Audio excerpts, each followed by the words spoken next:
Good morning all of you student. आज हम science का एक नया चैप्टर लेकर आए हैं। क्लास टेंथ का पहला चैप्टर है। पहला चैप्टर रासायनिक अपक्रिया एवं उनके समीकरण।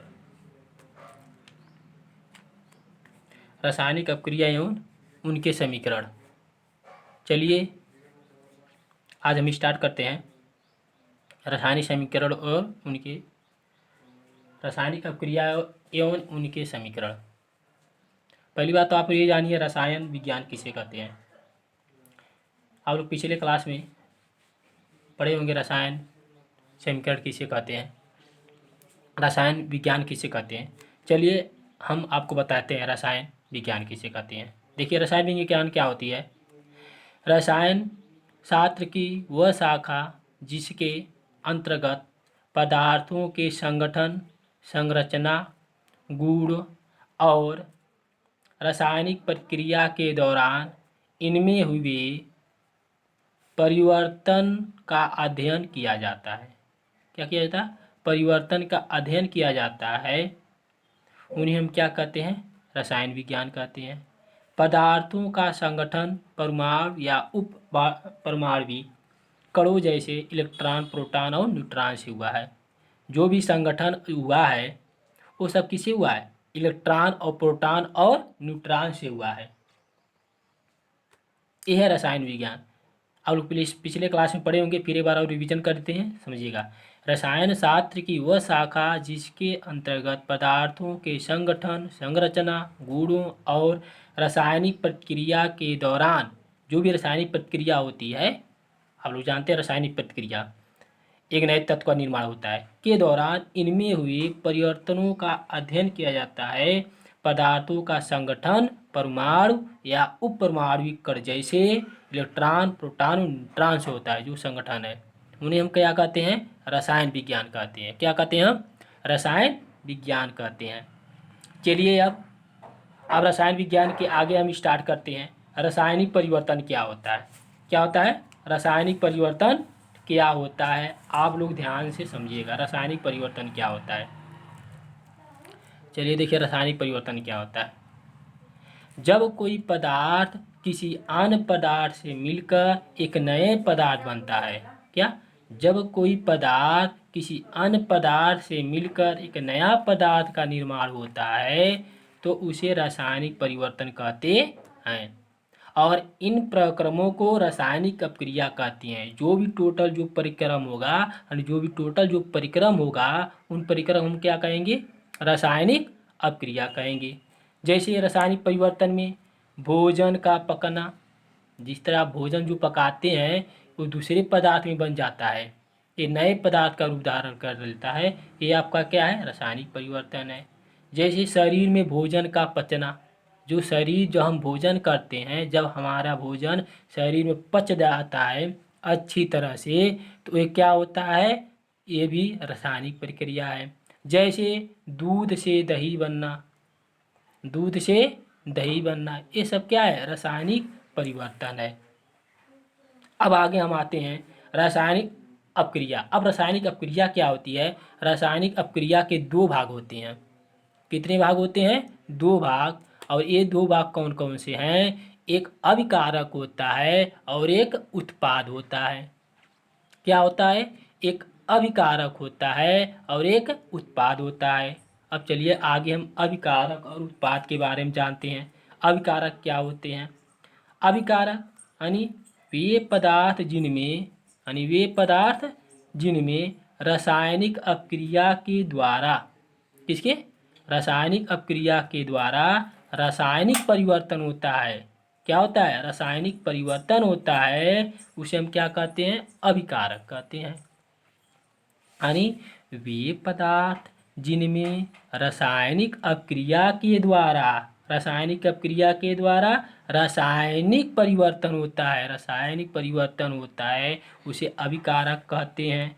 अभी आपको हम उदाहरण के रूप में समझाएंगे, समझिए पहले। उत्पाद क्या होता है? अभिकारक के द्वारा जो नए पदार्थ का निर्माण होता है। जब अभिकारक मिलाएंगे और अभिकारक मिलने के बाद एक नया पदार्थ बनेगा तो वो क्या होगा, आपका उत्पाद होगा। जैसे सपोज दैट आप मान लीजिए आपका दूध क्या है, क्या है दूध, अभिकारक है। और जब दूध से क्या बना दिए हम, दही बना दिए, तो जब ये दही बन गया तो ये आपका क्या हो गया, उत्पाद हो गया। जिस तरह हम भोजन पकाते हैं, भोजन पकाने में जो मटेरियल होता है इसको हम इकट्ठा करते हैं। जब इसे हम इकट्ठा करेंगे, ये मान लीजिए आपका अभिकारक है, और जब इसी क्या करेंगे, इकट्ठा करके हम भोजन पका देंगे, तो जब ये पक जाएगा भोजन तो वो आपका क्या हो जाएगा, क्या हो जाएगा, क्या हो जाएगा, उत्पाद हो जाएगा। आगे आगे देखिए, अब रासायनिक समीकरण क्या होता है इनके बारे में जाने तब हम देंगे परिभाषा। रासायनिक समीकरण अभिकारकों के उत्पाद में परिवर्तन को उनके मध्य एक तीर का निशान लगाकर दर्शाया जाता है। यानी एक और अभिकारक बनेगा और एक और उत्पाद बनेगा, एक और अभिकारक एक उत्पाद, और इनको बीचों बीच हम क्या करेंगे, तीर का निर्माण कर देंगे। जब तीर लगा देंगे ये आपका रासायनिक समीकरण हो जाएगा। चलिए आगे देखते हैं क्या होता है। तीर, तीर की सिरा उत्पाद को दर्शाता है। जो इसका सिरा होता है, यानी सिरा आप जानिए क्या होता है, जो मान लीजिए ये है, ये आपकी क्या है, सिरा है जो सिरा है ये उत्पाद की ओर दर्शाएगा। किसकी ओर दर्शाएगा, उस उत्पाद की ओर। और जो इसके सिर का, तीर का दूसरा सिरा होगा, हाई वाला, ये वाला, ये क्या होगा आपका, ये वाला क्या होगा, इधर अभिकारक होगा। चलिए अभिकारकों के बीच प्लस यानी योग का चिन्ह लगाकर LH लिखा जाता, क्या लिखा जाता है, LH लिखा जाता है। यानी अभिकारकों के बीच जो जितने भी अभिकारक होंगे, जितने भी मटेरियल होंगे, उनके क्या करेंगे, इकट्ठा करके योग करेंगे। योग करने के बाद जो भी हो उसे अभिकारक के बीच हम प्लस लगा देंगे और इसे हम LH कहते हैं। आगे उत्पादों की ओर यानी बीच में योग का चिन्ह लगाकर क्या करेंगे, हम RH लिखते हैं। यानी अभिकारक को LHS लिखते हैं और उत्पाद को RHS लिखते हैं। ध्यान से समझिएगा। चलिए अब देख लीजिए कैसे समीकरण बनेगा। मान लेते हैं सपोज दैट है,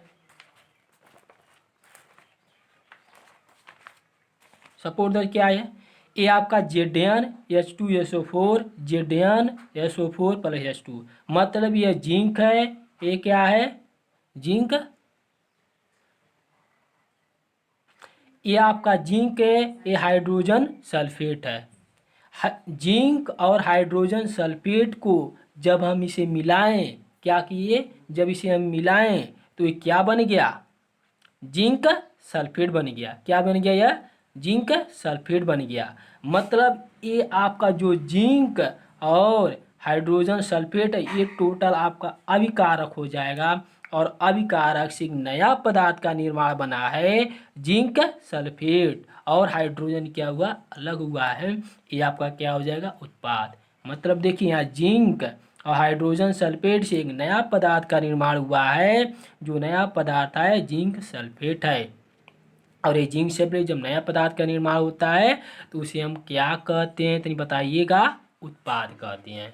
क्या कहते हैं, उत्पाद कहते हैं। चलिए आगे आते हैं। अब अगला है, आगे समझिए ध्यान से, असंतुलित समीकरण। मतलब कुछ संतुलित होते हैं, कुछ असंतुलित होते हैं। अभी हम संतुलित के बारे में बताएंगे। संतुलित समीकरण कैसे, मान लीजिए कोई असंतुलित समीकरण है, इसे कैसे आप संतुलित करेंगे। पहले समझिए असंतुलित समीकरण। असंतुलित समीकरण को हम कंकाली समीकरण कहते हैं। क्या कहते हैं, कंकाली समीकरण कहते हैं। मतलब कोई समीकरण होगा, तीर के दोनों साइड अगर परमाणुओं की संख्या समान नहीं है, क्या नहीं है, परमाणुओं की संख्या समान नहीं है, तीर के दोनों और अगर परमाणुओं की संख्या समान नहीं है तो वो समीकरण आपकी असंतुलित मानी जाएगी। अगर वही तीर के दोनों ओर परमाणुओं की संख्या समान है तो उस समीकरण को हम संतुलित समीकरण कहते हैं या माना जाएगा। है गाइस, अगर आपको वीडियो अच्छी लगी हो तो लाइक करिए। आगे देखते हैं इसी क्रम में। चलिए देखिए, असंतुलित समीकरण को क्या कहते हैं? कंकाली समीकरण कहते हैं। जहाँ कंकाली समीकरण लिखा होगा तो ये आप जान जाइएगा कि ये आपका असंतुलित समीकरण है और इसे हमें संतुलित करना है। चलिए, असंतुलित समी असंतुलित समीकरण को संतुलित करने की कुछ विधियाँ हैं। मतलब असंतुलित समीकरण है, इसे हम कैसे संतुलित करेंगे, अब हम ध्यान से समझते हैं। हम कोई एक समीकरण ले लेते हैं। देखिए, ये टोटल जो भी प्रक्रम है, यानी Fe+H2O, फिर यहाँ तीर का निशान लगा है Fe3O4 प्लस H2, ये टोटल जितना भी ये प्रक्रम है ये आपका समीकरण है। और Fe+H2O वो आपका विकारक है और Fe3O4 प्लस H2 ये आपका उत्पाद है। यानी तीर के और जो सामने वाला है इसे उत्पाद कहेंगे। मतलब ये क्या आपका ये RHS है और ये क्या आपका LHS है। ये राइट हैंड साइड है, ये लेफ्ट हैंड साइड है। चलिए चरण पहले देखेंगे। सबसे पहले हम क्या करेंगे, सूत्र को, जो भी आपका ये सूत्र यानी तीर के दोनों ओर जो सूत्र लिखे गए हैं उन्हें पहले हम चारों ओर से एक बॉक्स में बंद कर लेंगे। देख लीजिए, चारों ओर से हम क्या किए, बॉक्स में बंद कर लीजिए। अब क्या करिएगा, जब चारों ओर से बॉक्स में बंद हो जाएगा अब चरण दूसरे पाते हैं। अब क्या करेंगे, हम जो भी असंतुलित समीकरण है उसे हम सूचीबद्ध करेंगे। सूचीबद्ध कैसे करेंगे, एक और क्या करेंगे, तथ्यों के नाम लिखेंगे और एक और क्या करेंगे, लेफ्ट हैंड साइड लिखेंगे और एक और क्या करेंगे, राइट हैंड साइड लिखेंगे। मतलब लेफ्ट हैंड साइड मतलब अभिकारक है, राइट हैंड साइड मतलब उत्पाद है। देख लीजिए, अभिकारकों के परमाणुओं की संख्या, उत्पादों के परमाणुओं की संख्या करेंगे, सूचीबद्ध करेंगे हम इसे। अब सूचीबद्ध करेंगे तो यही है Fe। देख लीजिए Fe। अब इधर यानी अभिकारक और परमाणुओं की संख्या कितनी है, एक है। और उत्पाद राइट हैंड साइड को अभिकारकों की संख्या यानी Fe कितनी है, परमाणु की संख्या 3 है। इसी तरह हाइड्रोजन इधर कितने हैं, LHS की ओर 2 हैं। इधर कितने हैं, इधर भी 2 हैं। आगे देखेंगे, ऑक्सीजन कितने इधर 1 हैं और RHS की ओर कितने हैं, 4 हैं। यही है ना, हाइड्रोजन 4 हैं। देखिए ध्यान से, अब देखेंगे अब इसे हम कैसे करेंगे। अब इसे हम संतुलित करने के लिए सबसे पहले अगर आपको संतुलित समीकरण करना है तो सबसे पहले आप क्या करेंगे, सबसे अधिक परमाणुओं की संख्या को पहले हम लेंगे। जिसमें सबसे अधिक परमाणुओं की संख्या होगी पहले इसी को संतुलित करेंगे। चलिए देखिए, सबसे अधिक परमाणुओं की संख्या किधर है, Fe3O4, मतलब सबसे अधिक परमाणुओं की संख्या ऑक्सीजन है। पहले हम ऑक्सीजन को संतुलित करेंगे। चलिए ऑक्सीजन संतुलित करने के लिए फिर हम असंतुलित समीकरण को, इसी समीकरण को संतुलित करेंगे। मतलब सिर्फ ऑक्सीजन को संतुलित करेंगे तो ऑक्सीजन के क्या करेंगे, ऑक्सीजन के परमाणु प्रारंभ में यही है ना प्रारंभ, और ये लास्ट वाला है। प्रारंभ में कितने ऑक्सीजन थे, H2O, ऑक्सीजन कितने हैं, 1 है। अब इधर ऑक्सीजन कितने हैं, Fe3O4 4 हैं। इसे संतुलित करने के बाद क्या पाया गया, अगर एक में हम 4 से गुणा कर दें तो क्या हो जाएगा, 4 मिल जाएगा। मिल जाएगा नहीं मिल जाएगा, फिर ये तो 4 है ही। मतलब देखेंगे इधर भी 4 हो गया, इधर भी 4 है, यानी दोनों समीकरण क्या हो गए, मतलब दोनों और ऑक्सीजन क्या हो गए, बराबर हो गए। जब बराबर हो गए, बराबर करने के बाद समीकरण क्या बन गया, Fe3 इसी में 4 से गुणा किए ना, इसी में ना, तो 4H2O, तीर लगा दीजिए, Fe3O4 प्लस H2O। मतलब देख लीजिए 4 ऑक्सीजन इधर भी हो गया, 4 ऑक्सीजन इधर भी हो गया। अब आपका ऑक्सीजन क्या हो गया, संतुलित हो गया। जब ऑक्सीजन संतुलित हो गया तो अब देखेंगे हाइड्रोजन कितने इधर हैं, 4 दूनी 8 और यहाँ पर कितने हैं, 2। मतलब पर अब सबसे यदि परमाणु की संख्या हाइड्रोजन की है तो हम हाइड्रोजन को हल करेंगे, संतुलित करेंगे। चलिए हाइड्रोजन को संतुलित कैसे करते हैं। जिस तरह ऑक्सीजन के लिखे ऑक्सीजन के परमाणुओं की संख्या प्रारंभ में, इसी तरह लिखेंगे हाइड्रोजन के परमाणुओं की संख्या प्रारंभ में। देखेंगे LHS की ओर, LHS की ओर। अब LHS की ओर देखिए कितने ऑक्सीजन है, 4 दूनी, यानी 4 दूनी 8 ऑक्सीजन है। इधर कितने ऑक्सीजन है, 2। अब संतुलित करने के बाद क्या पाया गया, ये तो 8 रहबा करेगा। हमको इसी को यानी LHS बराबर जो 8 दिया है, इसी को हमको RH बराबर 8 करना है। तो क्या करना है, अगर हम 2 में 4 का गुणा कर दें 8 में मिल जाएगा, मिल जाएगा नहीं मिल जाएगा, मिल जाएगा ना। तो 4 दूनी 8। अब देखिए जब इस समीकरण को हल किए तो हम क्या किए हैं, Fe4H2O 3 लगाइए, Fe3O4 प्लस, अब इसी में हम 4 से गुणा किए ना, इसी जो हाइड्रोजन है इसी हाइड्रोजन में 4 से गुणा कर दीजिए 4H2। यहाँ भी देखिए 4 दूनी 8 हाइड्रोजन, 4 दूनी 8 हाइड्रोजन। हाइड्रोजन क्या हुआ, संतुलित हुआ नहीं हुआ, संतुलित हो गया। अब आगे देखिए, अब बचा है Fe3 मतलब क्या होता है, फेरियम। अब देखिए इसका हम क्या कैसे संतुलित करेंगे। अब Fe को संतुलित करने के लिए जिस क्रम में ऑक्सीजन और हाइड्रोजन को संतुलित किए हैं उसी क्रम में Fe को भी हम संतुलित करेंगे। Fe संतुलित करने देखेंगे प्रारंभ में LHS की ओर एक फेरियम था और इधर कितने हैं, Fe3 3 है। अब देखेंगे अगर इधर 3 है, अगर इसमें Fe में अगर एक में गुणा 3 कर दें तो आपको 3 नहीं मिल गया। अब इधर भी 3 इधर भी 3। अब तीनों जब 3 मिल गए तो ये भी Fe क्या हुए, संतुलित हो गए। जब संतुलित हो गए अब देखिए क्या होता है, ध्यान से देखते रहिएगा। तो जब संतुलित हो गए अब आपको क्या मिल गया, क्या मिल गया बताइए। यही संतुलित किए ना, जब हम संतुलित किए इसी में 3 से गुणा करना था तो 3 गुणे लगा दीजिए प्लस 4H2O Fe3O4 4H2O। अब जोड़ लीजिए, देखिए 3 लो Fe इधर भी है, 3 Fe इधर भी है, 4 ऑक्सीजन 4 दूनी 8 4 दूनी 8 हाइड्रोजन, यानी ये समीकरण आपको संतुलित हुई है। मतलब परमाणुओं की संख्या भी संतुलित हुई है। क्या हुई है, परमाणुओं की संख्या संतुलित हुई है। बाकी अभी और कुछ संतुलित करना है। अब देखिए दोनों मिला ली, देखिए अंत में दोनों तत्वों के परमाणु की संख्या बराबर है तो समीकरण संतुलित है। मतलब दोनों बराबर हैं तो बराबर तो हैं, लेकिन अभी आपकी समीकरण संतुलित नहीं हुई। अब संतुलित करने के लिए क्या करेंगे, अब देखेंगे इसकी भौतिक अवस्थाएं लिखना है। मतलब फेरियम किस अवस्था में है, जल किस अवस्था में है, या Fe3O4 किस अवस्था में, हाइड्रोजन किस अवस्था में है।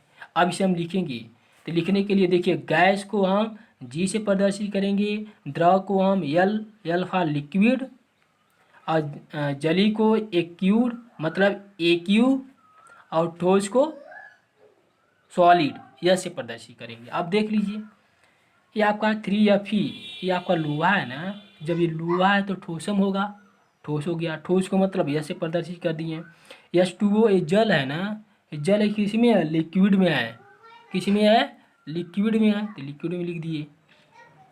Fe3O4 किस में है, ये भी बनेगा, फेरियम ऑक्साइड बनेगा, और जब फेरियम ऑक्साइड बनेगा तो ये ठोस में बन जाएगा, और जब ये ठोस में बन गया तो है क्या है, हाइड्रोजन क्या है, गैस में।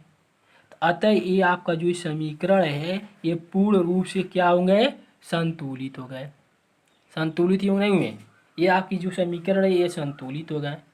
अतः हम आशा करते हैं कि आप लोग इसे क्या करेंगे, संतुलित करेंगे, यानी जो भी आपको समीकरण दिया जाएगा आप ये संतुलित करेंगे। चलिए आज के लिए बस इतना ही।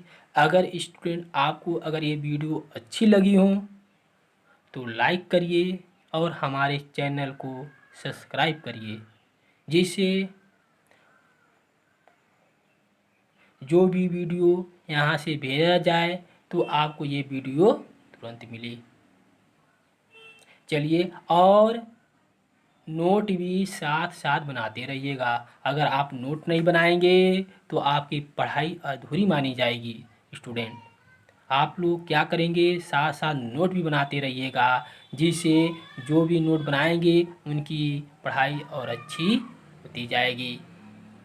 इसी लॉकडाउन में हम लोग क्या किए हैं कि ये ऑनलाइन की व्यवस्था की गई है, जिससे जो बच्चे घर पर बैठे हैं, स्कूल तो नहीं चल रहा है, स्कूल न चलने की वजह से घर पर बच्चे बैठकर अच्छी तरह से पढ़ाई कर लें, जो भविष्य में काम आएगा। चलिए स्टूडेंट, बस आज के लिए इतना ही। जय हिंद, जय भारत।